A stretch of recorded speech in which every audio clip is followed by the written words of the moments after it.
सरकार लाई है विद्यार्थियों के लिए डिजिटल लाइब्रेरी। बच्चों के उज्जवल भविष्य के लिए बिहार सरकार है सदा अग्रसर और तैयार। कक्षा 1 से कक्षा 12 तक की सभी पाठ्य पुस्तक पूरक सामग्री एवं वीडियो अब शिक्षा विभाग बिहार सरकार द्वारा विकसित पोर्टल पर है उपलब्ध। अध्ययन सामग्री देखने के लिए BEPCLots.bihar.gov.in पर विजिट करें अथवा एंड्रॉइड मोबाइल पर गूगल प्ले स्टोर से E-Lots ऐप डाउनलोड करें। शिक्षकों, अभिभावकों एवं बच्चों से अनुरोध है कि इस लाइब्रेरी का अधिक से अधिक लाभ उठाएं और अपनी पढ़ाई जारी रखें। हेलो बच्चों, कैसे हो आप सब? एक बार फिर से आप सभी का स्वागत है बिहार सरकार के मेरा दूरदर्शन मेरा विद्यालय कार्यक्रम में। बच्चों, हम उम्मीद करते हैं कि आप सभी अपने घर पर सुरक्षित होंगे और अच्छे से पढ़ाई कर रहे होंगे। कर रहे हैं ना बच्चों? हाँ, पढ़ाई करना बहुत आवश्यक है, तो सभी लोग अच्छे से पढ़ाई कीजिएगा। और याद तो होगा ही आप सभी को क्या करना होता है एपिसोड देखने के बाद। एपिसोड देख लेने के बाद आपको अपने किताब से सवालों को हल करना होता है। तो अपना कॉपी और कलम ले लीजिए बच्चों और हो जाइए तैयार। हम शुरू करते हैं आज का एपिसोड। हेलो दोस्तों, आज के इस वीडियो में हम एक नया अध्याय शुरू करने वाले हैं जिसका नाम है तरलों के यांत्रिक गुण। दोस्तों, आज के इस वीडियो में हम पढ़ेंगे कि तरल पदार्थों का परिचय क्या होता है, जिसके बाद हम देखेंगे कि गहराई के साथ दाब में परिवर्तन क्या होता है। तो चलिए दोस्तों शुरू करते हैं। दोस्तों, इस अध्याय में हम द्रव्यों तथा गैसों के कुछ सामान्य भौतिक गुणों के अध्ययन करेंगे। दोस्तों, हमारे चारों ओर हर स्थान पर तरल है। पृथ्वी के ऊपर वायु का आवरण है और इसके पृष्ठ का 2/3 भाग जल से भरा हुआ है। दोस्तों, जल केवल हमारे ही जीवन का नहीं बल्कि सभी जीव जंतुओं, पेड़ पौधों आदि के लिए आवश्यक है। पौधों सहित सभी जीवों में होने वाली समस्त प्रक्रियाओं के लिए तरल की परोक्ष भूमिका है।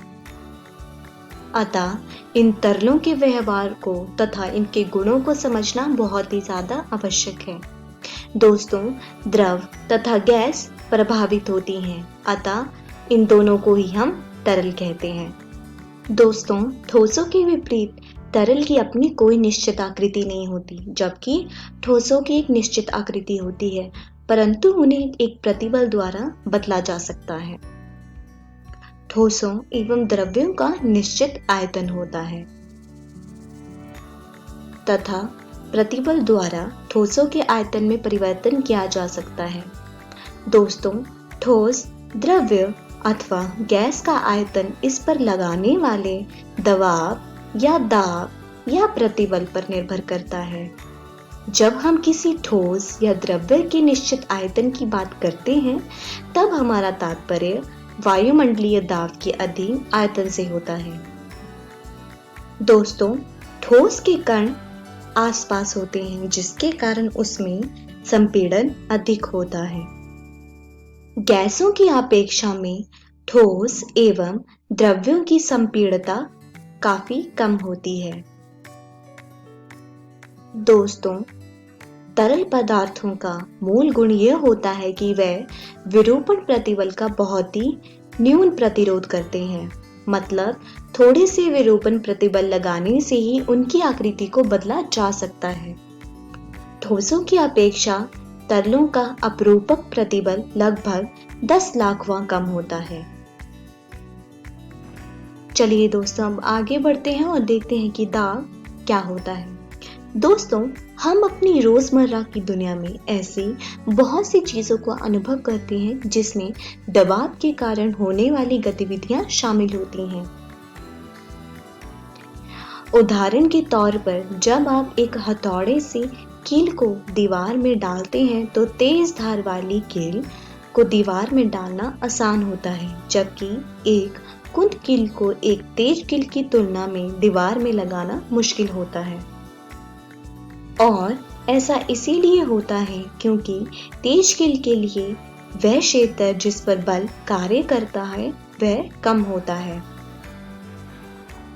इसी के कारण वहां पे जो दबाव होता है वो ज्यादा हो जाता है।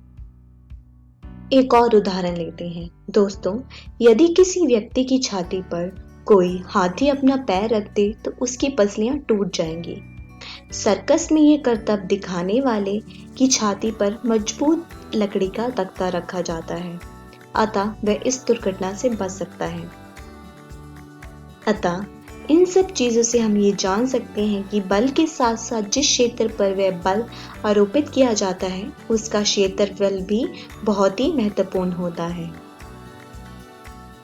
मतलब वह क्षेत्र जिस पर बल कार्य कर रहा है जितना छोटा होगा उसका प्रतिघात उतना ही अधिक होगा और यही प्रतिघात दाब कहलाता है। दोस्तों, जब कोई पिंड किसी शांत तरल में डूबा हुआ होता है तो तरल उस पिंड पर बल आरोपित करता है और वो हमेशा ही उस बल की दिशा में लंबवत होता है।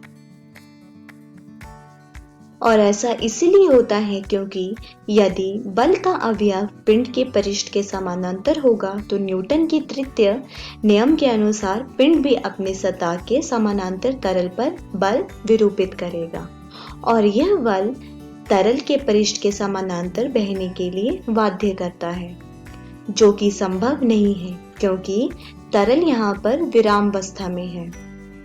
अतः विराम अवस्था में तरल द्वारा लगने वाला बल पिंड के संपर्क पृष्ठ के अभिलंबित ही होगा। चलिए इसे एक उदाहरण से समझते हैं। दोस्तों, जैसा कि आप देख सकते हैं, ये एक बीकर है जिसमें एक पिंड डूबा हुआ है।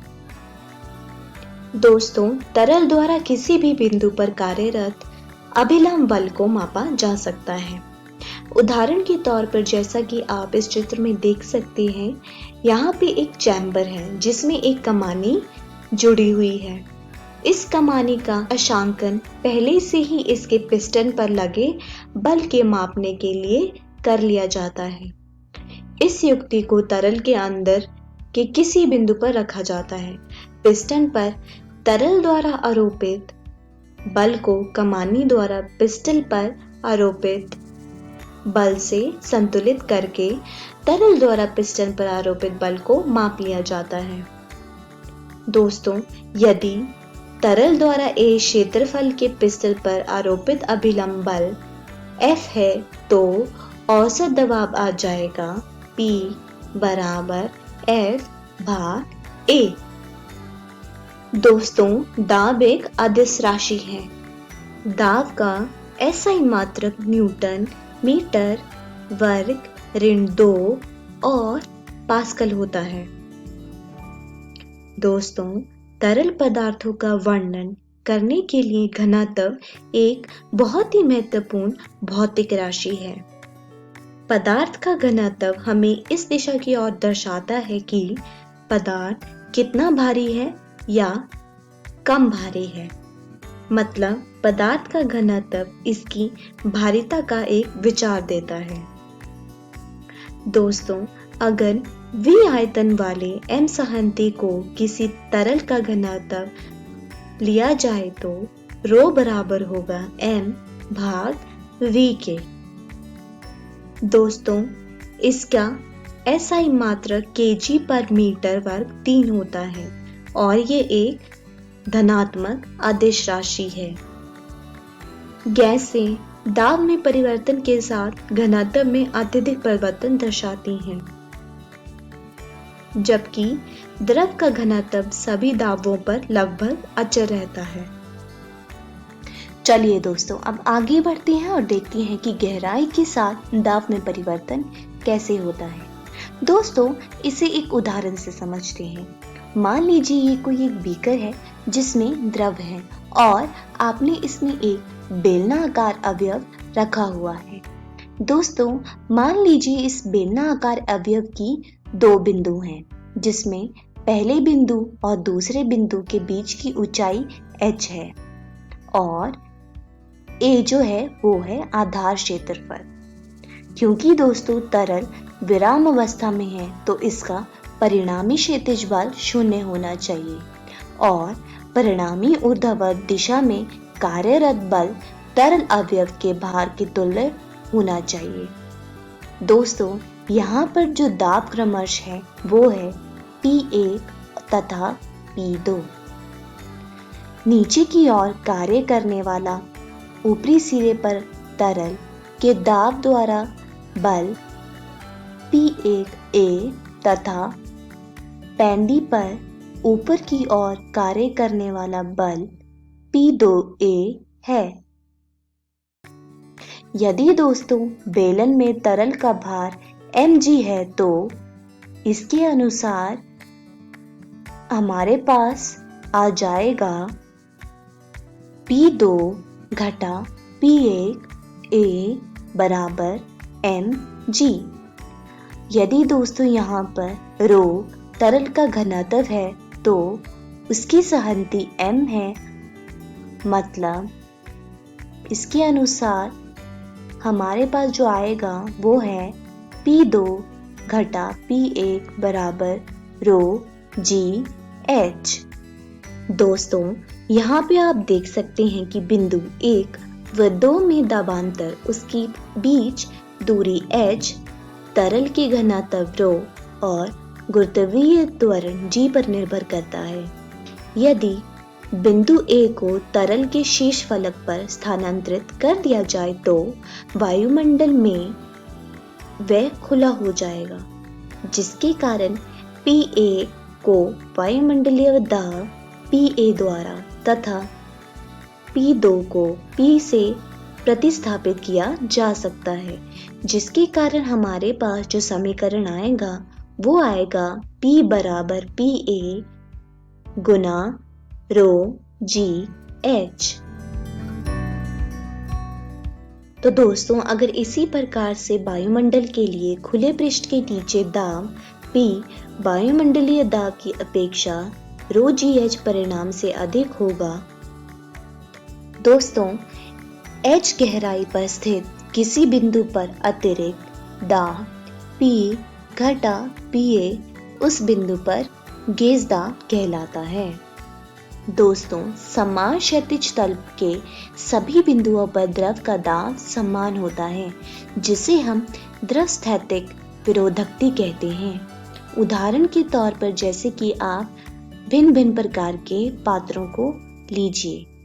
पानी भरने पर इन पात्रों में उनका तल समान होगा, यद्यपि इनमें पानी भिन्न भिन्न मात्रा में होता है, और ऐसा इसलिए होता है क्योंकि इनकी तली पर जो दाब होता है वो समान होता है, और यह दाब खुले पृष्ठ के दाब की तुलना में 100% अधिक होता है। दोस्तों, पनडुब्बियों की संरचना इतने अधिक दाबों को सह सकने की क्षमता को ध्यान में रखकर ही बनाई जाती है। तो दोस्तों, आज के इस वीडियो में हमने सीखा कि तरल पदार्थों का परिचय क्या होता है, जिसके बाद हमने देखा कि गहराई के साथ दाब में परिवर्तन क्या होता है। अगली वीडियो में हम देखेंगे कि वायुमंडलीय दाब और गेज दाब किसे कहते हैं, जिसके बाद हम देखेंगे कि पास्कल का नियम क्या कहता है। दोस्तों, मैं आशा करती हूँ आपको ये वीडियो समझ आया होगा। तब तक आप अपनी पाठ्य पुस्तक से इन सारे विषयों को दोहराने की कोशिश कीजिएगा। धन्यवाद।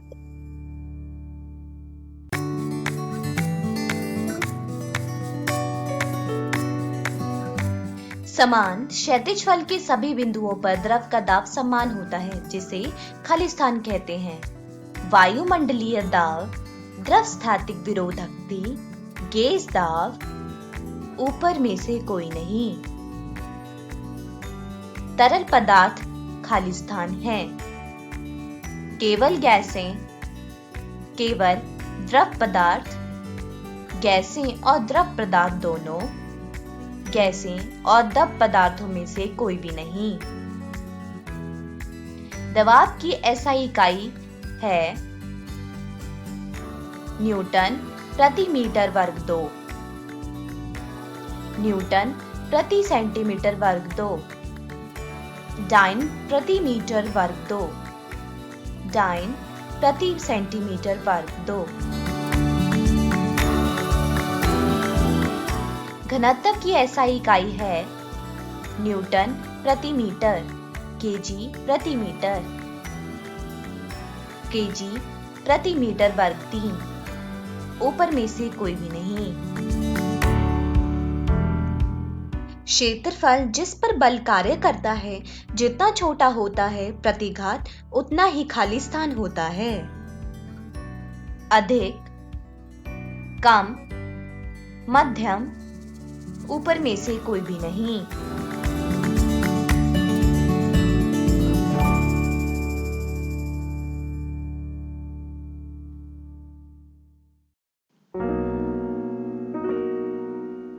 हेलो दोस्तों, आज की इस कक्षा में आप सभी का स्वागत है। दोस्तों, आज के इस वीडियो में हम अध्याय 13 नाभिक का दूसरा भाग समझेंगे। इस वीडियो में हम पढ़ेंगे नाभिकीय बल और रेडियो एक्टिवता को। तो आइए शुरू करते हैं और जानते हैं कि नाभिकीय बल क्या होते हैं तथा इनकी प्रकृति कैसी होती है।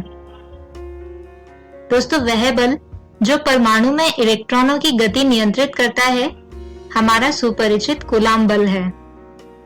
हमने देखा है कि औसत द्रव्यमान के नाभिक के लिए प्रति न्यूक्लियन बंधन ऊर्जा लगभग 8 मेगा इलेक्ट्रॉन वोल्ट है, जो परमाणु की बंधन ऊर्जा की तुलना में बहुत अधिक है।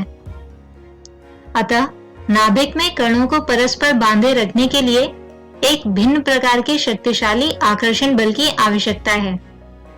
यह बल इतना अधिक शक्तिशाली होना चाहिए कि धनावेशित प्रोटॉनों के बीच लगे प्रतिकर्षण बलों से अधिक प्रभावी होकर प्रोटॉनों एवं न्यूट्रॉनों दोनों को नाभिक के सूक्ष्म आयतन में बांधे रख सके।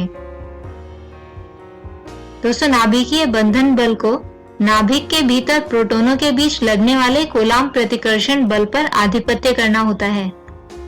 यह इसलिए संभव हो पाता है क्योंकि नाभिकीय बल कूलाम बलों की तुलना में अत्यधिक प्रबल होते हैं और गुरुत्वाकर्षण बल तो कूलाम बल की तुलना में भी अत्यंत दुर्बल होता है। नाभिकों के बीच की दूरी 0.8 फेम्टोमीटर से अधिक होती है तो ये बल आकर्षण बल होते हैं, और 0.8 फेम्टोमीटर से कम दूरियों के लिए ये प्रतिकर्षण बल बन जाते हैं। इसके अतिरिक्त न्यूट्रॉन न्यूट्रॉन, न्यूट्रॉन प्रोटॉन एवं प्रोटॉन प्रोटॉन के बीच लगने वाले नाभिकीय बल लगभग समान परिमाण के होते हैं। और अंत में नाभिकीय बल विद्युत आवेशों पर निर्भर नहीं करते। आइए आगे बढ़ते हैं अपने अगले विषय रेडियो एक्टिवता की ओर। दोस्तों, रेडियो एक्टिवता की खोज A.H. बेकेरेल ने सन 1896 में संयोगवश की।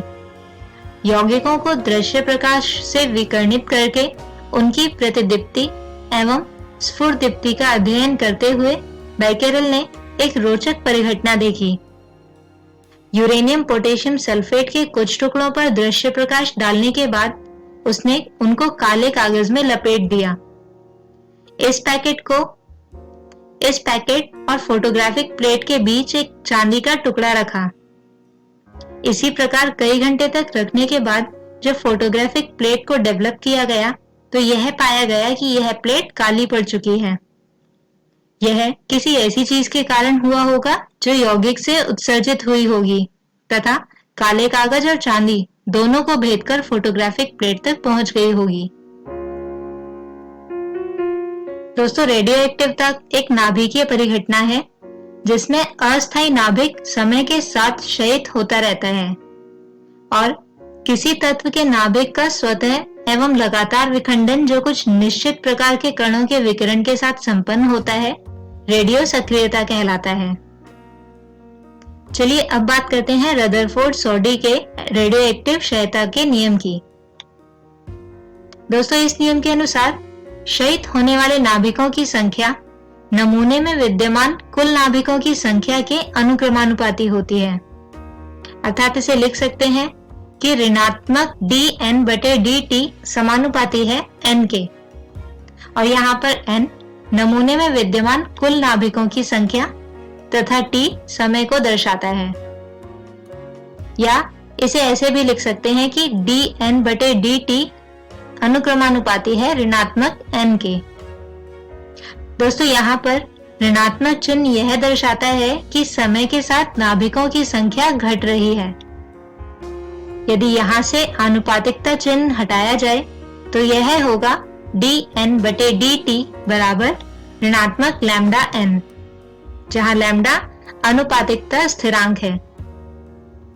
अब यदि इसे कुल समय के लिए संकलित किया जाए तो इसे लिखेंगे इंटीग्रेशन n नॉट से n dn बटे n बराबर ऋणात्मक लैम्डा इंटीग्रेशन 0 से t dt, जिसे हल करने पर प्राप्त होता है log n 0 से n बराबर ऋणात्मक लैम्डा t, या log e n घटा log e n 0 बराबर ऋणात्मक लैम्डा t।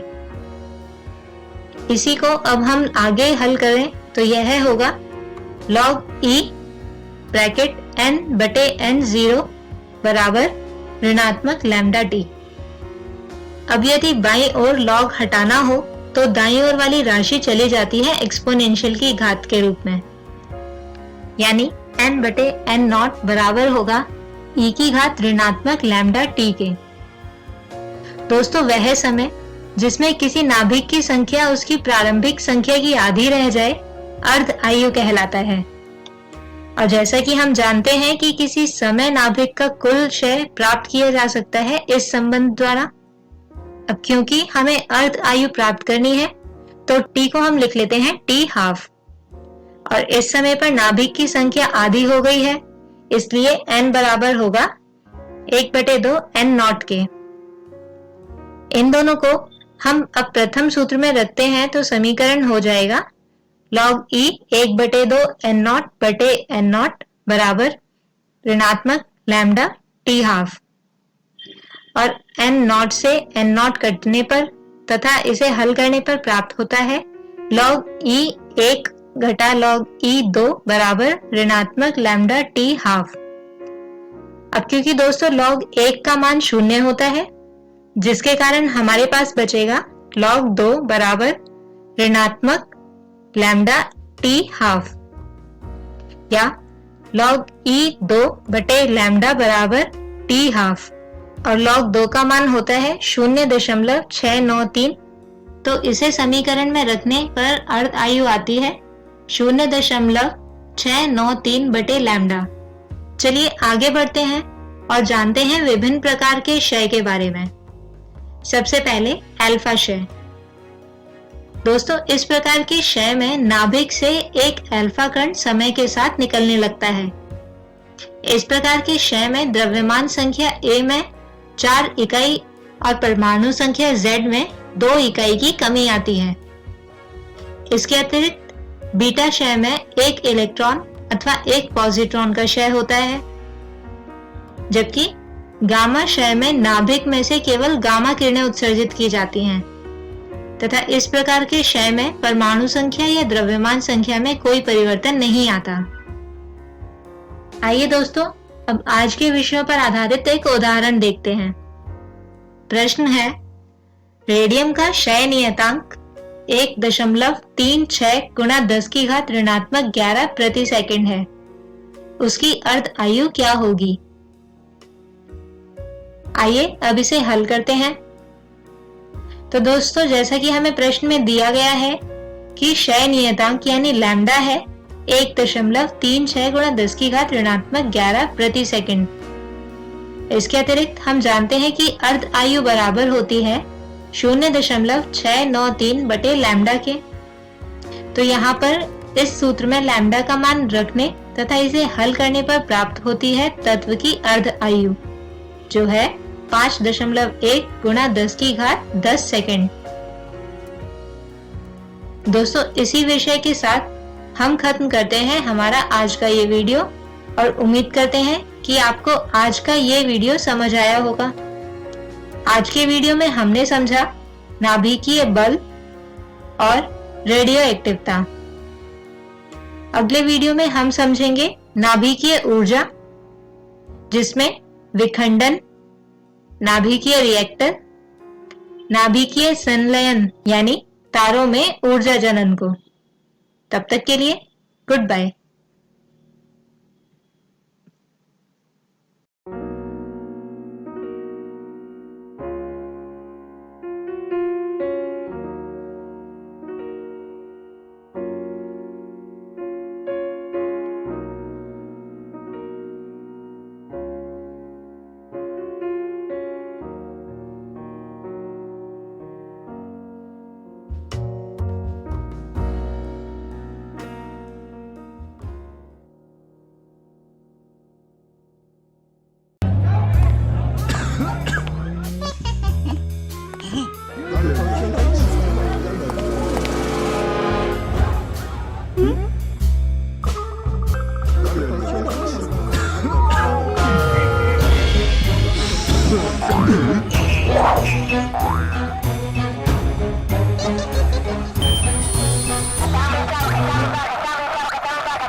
वीडियो में हम लोग क्या क्या पढ़ेंगे। दोस्तों, सबसे पहले हम गुरुत्वीय स्थितिज ऊर्जा के बारे में पढ़ेंगे।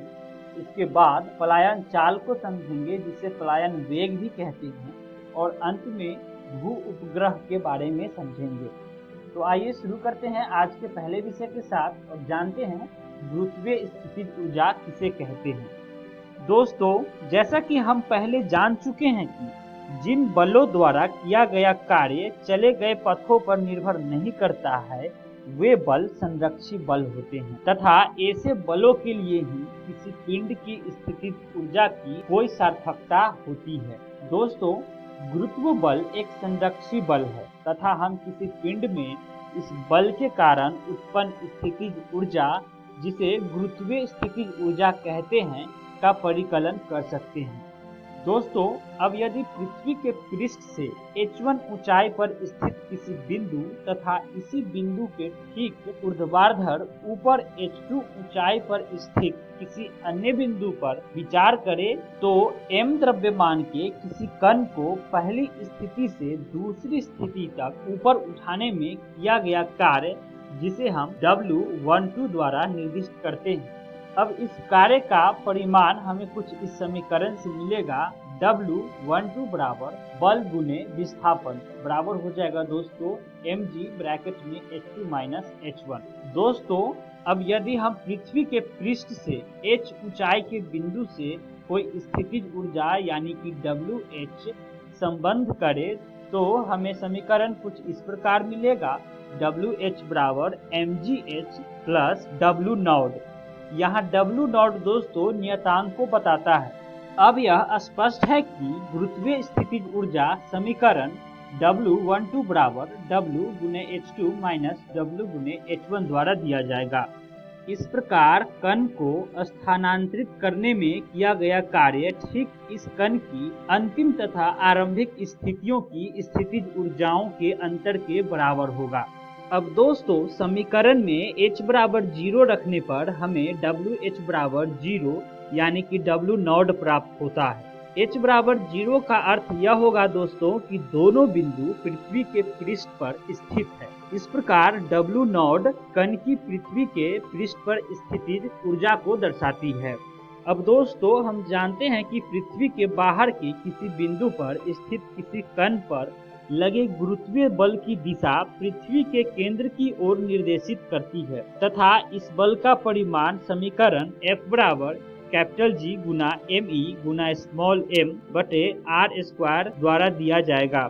यहाँ ME पृथ्वी का द्रव्यमान को बताता है, स्मॉल m कण का द्रव्यमान को बताता है तथा R कण की पृथ्वी के केंद्र से दूरी को बताता है। अब दोस्तों, यदि हम किसी कण को R बराबर R1 से R बराबर R2 तक ऊर्ध्वाधर पथ के अनुदिश ऊपर उठाने में किए गए कार्य को परिकलन करें, तो हमें समीकरण कुछ ऐसा मिलेगा। W12 बराबर समाकलन R1 से R2 तक कैपिटल G गुना कैपिटल M गुना स्मॉल m बटे R स्क्वायर गुना dr बराबर हो जाएगा दोस्तों माइनस कैपिटल G गुना ME गुना स्मॉल m ब्रैकेट में 1/R2 माइनस 1/R1। अब दोस्तों इस प्रकार समीकरण के बजाय हम किसी दूसरी r पर स्थित ऊर्जा WR को इस प्रकार संबंध कर सकते हैं। समीकरण WR बराबर माइनस कैपिटल G गुना ME गुना स्मॉल m बटे R जोड़ W1। अब दोस्तों हम परिपाटी के अनुसार W1 को शून्य मान लेते हैं, जिसके कारण किसी बिंदु पर किसी कण की स्थितिज ऊर्जा उस कण को अनंत से उस बिंदु तक लाने में किए जाने वाले कार्य के ठीक बराबर होती है।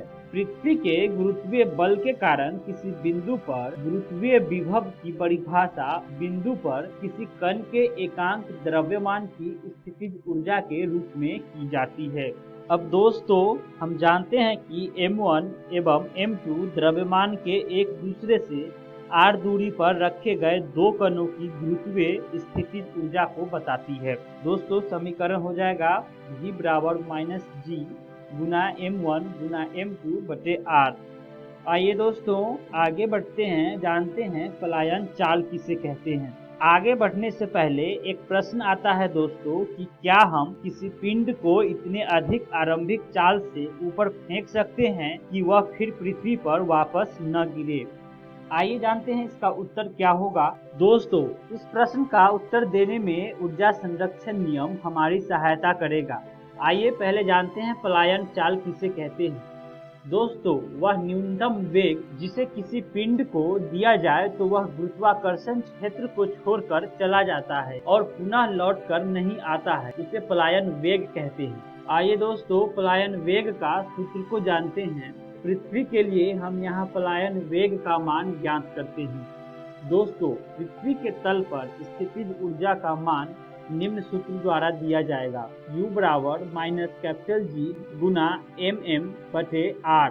अब दोस्तों जब पिंड पृथ्वी के गुरुत्वाकर्षण सीमा के बाहर होता है तो इस स्थिति में पिंड की स्थितिज ऊर्जा का मान शून्य हो जाता है।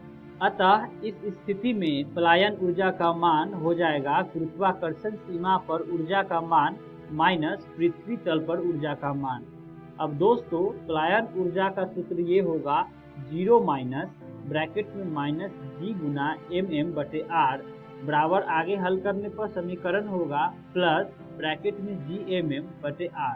अब माना कि किसी पिंड को पृथ्वी तल से VE वेग से फेंका जाता है तो यह पृथ्वी के गुरुत्वाकर्षण क्षेत्र के बाहर निकल जाती है, अर्थात पृथ्वी तल पर पिंड का पलायन वेग का मान यदि VE हो तो तब पिंड की गतिज ऊर्जा का मान निम्न समीकरण द्वारा दिया जाएगा ke बराबर 1/2 m VE²। अब दोस्तों क्योंकि पिंड में यह गतिज ऊर्जा उपस्थित है और इसके कारण ही पिंड पृथ्वी के गुरुत्वाकर्षण क्षेत्र से बाहर निकल पा रहा है, तो इसका मतलब यह होता है दोस्तों कि गतिज ऊर्जा पलायन ऊर्जा के बराबर होगी। इस अनुसार समीकरण होगा 1/2 mVE² बराबर Gmm बटे R। इस समीकरण को हल करके पलायन वेग यानी कि VE का मान निकालने पर हमें निम्न समीकरण प्राप्त होता है, पलायन वेग बराबर VE। अब दोस्तों समीकरण VE बराबर √2 Gm बटे R। अब चूंकि गुरुत्वीय त्वरण G का मान निम्न होता है यानी कि स्मॉल g बराबर Gm बटे R² होता है। अब ये स्मॉल g का मान यह पलायन वेग वाले समीकरण में जब हम रखते हैं तो पलायन वेग का नया समीकरण प्राप्त होता है जो निम्न प्रकार है VE बराबर √2 GR। दोस्तों यहाँ स्मॉल g और RE के आंशिक मान रखने पर हमें v बराबर लगभग 11.2 किलोमीटर प्रति सेकंड प्राप्त होता है, इसे पलायन चाल कहते हैं। आइए दोस्तों आगे बढ़ते हैं और जानते हैं भू उपग्रह के बारे में। दोस्तों भू उपग्रह वह पिंड है जो पृथ्वी के परितः परिक्रमण करते हैं। पृथ्वी का एकमात्र प्राकृतिक उपग्रह चंद्रमा है जिसकी लगभग वृत्ताकार कक्षाएं हैं और लगभग 27.3 दिन का परिक्रमण काल होता है, जो चंद्रमा के अपनी अक्ष के परितः घूर्णन काल के लगभग समान होता है। दोस्तों अब यदि उपग्रह का द्रव्यमान m तथा v इसकी चाल है तो इस कक्षा के लिए आवश्यक अभिकेंद्र बल कुछ इस समीकरण से दिया जाएगा अभिकेंद्र बल यानी कि F बराबर mv² बटे ब्रैकेट में RE प्लस H। यहाँ RE पृथ्वी की त्रिज्या को बताता है। अब दोस्तों यह बल कक्षा के केंद्र की ओर निर्देशित है। दोस्तों अभिकेंद्र बल गुरुत्वाकर्षण बल द्वारा प्रदान किया जाता है, जिसका मान समीकरण से कुछ ऐसा मिलेगा। F बराबर कैपिटल G गुना स्मॉल m गुना me बटे RE प्लस H का होल स्क्वायर। दोस्तों इस समीकरण में यहाँ me पृथ्वी का द्रव्यमान को दर्शाता है। अब ऊपर के दोनों समीकरण में दक्षिण पक्षों को समीकृत तथा m का निरसन करने पर हमें नया समीकरण प्राप्त होता है। v² बराबर कैपिटल G गुना me बटे RE प्लस H। इस प्रकार h के बढ़ने पर v घटता है। अब दोस्तों पिछले भाग के समीकरण के अनुसार जब h का मान 0 हो जाता है तो उपग्रह की चाल v होता है। अब समीकरण v² यानी कि h का मान 0 ले तो समीकरण कुछ ऐसा होगा। कैपिटल G गुना me बटे RE बराबर हो जाएगा दोस्तों स्मॉल g गुना RE। इस समीकरण में हम स्मॉल g का मान कैपिटल G गुना me बटे RE का स्क्वायर का उपयोग किया है। अब प्रत्येक कक्षा में उपग्रह 2 पाई ब्रैकेट में RE प्लस H दूरी चाल v से तय करता है, अतः इसका आवर्त काल कैपिटल T है। अब दोस्तों आवर्त काल T का मान समीकरण T बराबर 2 पाई ब्रैकेट में RE प्लस H बटे v होगा, जिसे आगे हल करने पर हमें नया समीकरण मिलेगा बराबर 2 पाई ब्रैकेट में RE प्लस H के पावर 3/2 बटे रूट अंडर कैपिटल G गुना me। यहाँ हमने समीकरण से v का मान प्रतिस्थापित किया है। अब समीकरण के दोनों पक्षों का वर्ग करने पर हमें नया समीकरण प्राप्त होता है, जो कि t² बराबर k गुना RE प्लस H का क्यूब, जहाँ k का मान 4 पाई स्क्वायर बटे कैपिटल G गुना me लिया गया है। यही समीकरण केपलर का आवर्तकालों का नियम को बताता है, जिसका अनुप्रयोग पृथ्वी के परितः उपग्रहों की गतियों के लिए किया जाता है। इस प्रकार दोस्तों हम आज के वीडियो का सारे विषयों का अध्ययन कर चुके हैं। आइए जानते हैं एक बार फिर से कि आज के वीडियो में हमने क्या क्या सीखा। दोस्तों सबसे पहले हमने गुरुत्वीय स्थितिज ऊर्जा के बारे में जाना और उसके बाद पलायन चाल यानी कि पलायन वेग को भी समझा और अंत में भू उपग्रह के बारे में जाना। आइए जानते हैं कि अगली वीडियो में हम लोग क्या क्या पढ़ने वाले हैं।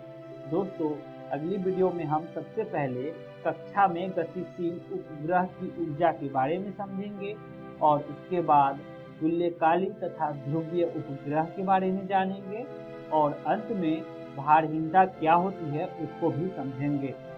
आशा करता हूँ कि आप सभी को आज का वीडियो पसंद आया होगा। मिलते हैं अगली वीडियो में। दोस्तों अगर आपको इस अध्याय को विस्तार पूर्वक पढ़ना है तो आप कक्षा 11 NCERT बुक से भौतिकी विज्ञान पुस्तक से पढ़ सकते हैं। Thank you. नमस्कार दोस्तों, आज के भौतिक विज्ञान वीडियो लेक्चर में आपका स्वागत है। आज हम अध्याय गुरुत्वाकर्षण को जारी रखेंगे। तो आइए जानते हैं कि आज के वीडियो में हम लोग क्या क्या पढ़ने वाले हैं। दोस्तों आज हम सबसे पहले कक्षा में गतिशील उपग्रह की ऊर्जा को जानेंगे। उसके बाद तुल्यकाली तथा ध्रुवीय उपग्रह किसे कहते हैं ये समझेंगे और अंत में भारहीनता किसे कहते हैं वो भी जानेंगे। तो आइए आज के पहले विषय से शुरुआत करते हैं और जानते हैं कि कक्षा में गतिशील उपग्रह की ऊर्जा किसे कहते हैं। पिछले भाग के समीकरण का उपयोग करने पर वृत्ताकार कक्षा में चाल v से गतिशील उपग्रह की गतिज ऊर्जा कुछ इस समीकरण से दी जाएगी। ke यानी कि काइनेटिक एनर्जी होता है दोस्तों, जिसे हिंदी में गतिज ऊर्जा कहते हैं। ke बराबर 1/2 mv²। अब v² का मान समीकरण में रखने पर हमें कुछ ऐसा समीकरण मिलेगा। ke बराबर कैपिटल G गुना स्मॉल m गुना me बटे 2 इंटू ब्रैकेट में RE प्लस H। दोस्तों हम मानते हैं कि अनंत पर गुरुत्वीय स्थितिज ऊर्जा 0 होती है, तब पृथ्वी के केंद्र से r प्लस H दूरी पर उपग्रह की स्थितिज ऊर्जा कुछ इस समीकरण से दी जाएगी। Pe यानी कि पोटेंशियल एनर्जी कहते हैं, जिसे हिंदी में स्थितिज ऊर्जा से जानते हैं। Pe बराबर माइनस कैपिटल G गुना स्मॉल m गुना me बटे Re plus h। Kinetic energy धनात्मक होती है यानी कि पॉजिटिव होती है, जबकि पोटेंशियल एनर्जी ऋणात्मक होती है यानी कि निगेटिव होती है। इसीलिए परिमाण में काइनेटिक एनर्जी बराबर हो जाएगा दोस्तों 1/2 पोटेंशियल एनर्जी। अतः उपग्रह की कुल ऊर्जा कुछ इस समीकरण से दी जाएगी।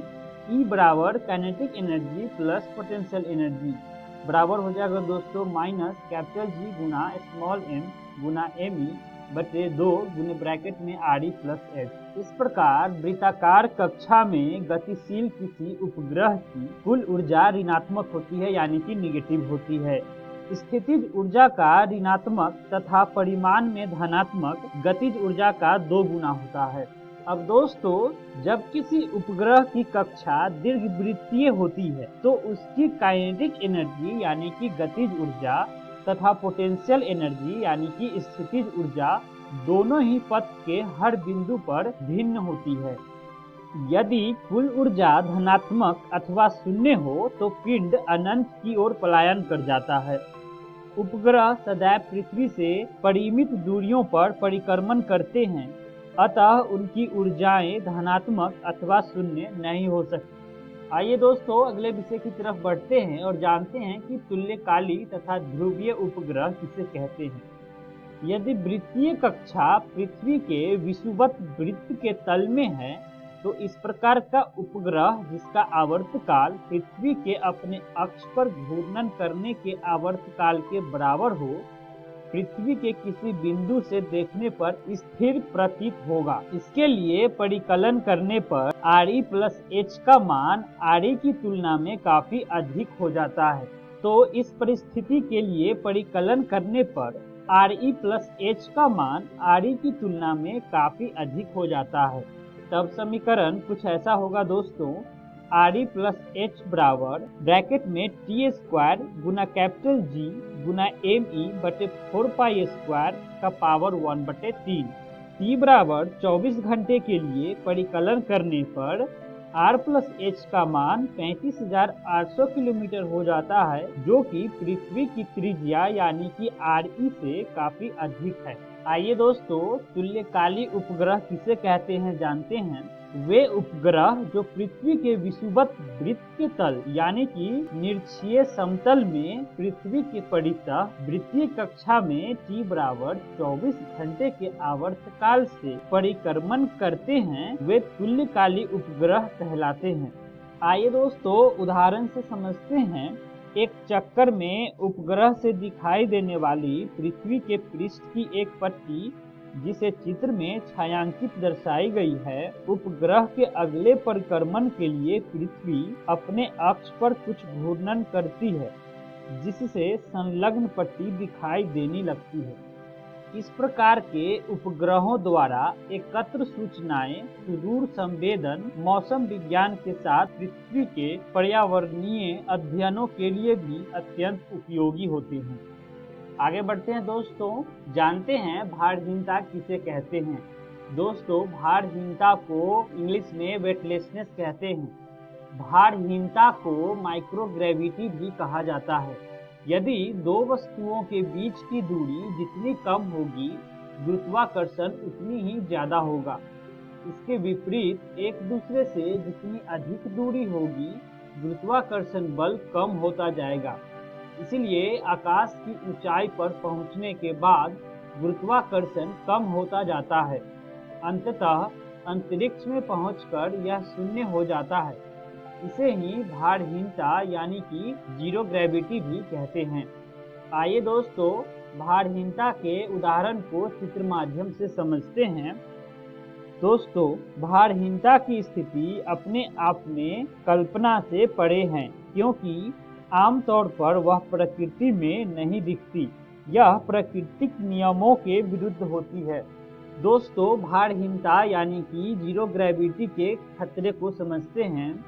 भारहीनता की स्थिति में हृदय तथा अस्थियों में असामान्य क्रियाएं होने लगती है। भारहीनता के कारण ब्लड सर्कुलेशन पैरों से सीने की शिराओं की ओर होने लगता है, जिससे शरीर में रक्त और पानी की मात्रा में 7 से 15% तक की कमी आ जाती है। हालांकि अंतरिक्ष यान में वातावरण के ताप, दाब और नमी को इस प्रकार नियंत्रित किया जाता है कि अंतरिक्ष यात्री यह महसूस करे कि वह पृथ्वी के वातावरण में ही है, लेकिन अनेक बार उसे बहुत उच्च व बहुत निम्न ताप का सामना करना पड़ता है। इस प्रकार दोस्तों, हम आज के सारे विषयों का अध्ययन कर चुके हैं। आइए जानते हैं कि आज की वीडियो में हमने क्या क्या सीखा। दोस्तों, आज की वीडियो में हमने सबसे पहले कक्षा में गतिशील उपग्रह की ऊर्जा के बारे में जाना और उसके बाद तुल्यकाली तथा ध्रुवीय उपग्रह किसे कहते हैं इसे भी समझा और अंत में हम भारहीनता किसे कहते हैं इसको भी जाना। आइए जानते हैं कि अगली वीडियो में हम लोग क्या क्या पढ़ने वाले हैं। दोस्तों, अगली वीडियो में हम अध्याय गुरुत्वाकर्षण के प्रश्न अभ्यास को करेंगे। आशा करता हूँ कि आप सभी को आज का वीडियो पसंद आया होगा। इस अध्याय को विस्तार पूर्वक पढ़ने के लिए आप कक्षा 11 NCERT भौतिकी विज्ञान पुस्तक से पढ़ें। मिलते हैं अगली वीडियो में। धन्यवाद।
डर से नहीं तैयारी से आगे कदम बढ़ाना है। रुकी जिंदगी में चहल पहल वापस फिर से लाना है। धोकर हाथ पहन कर मास्क सुरक्षित जीवन चलाना है। सुरक्षित जीवन चलाना है।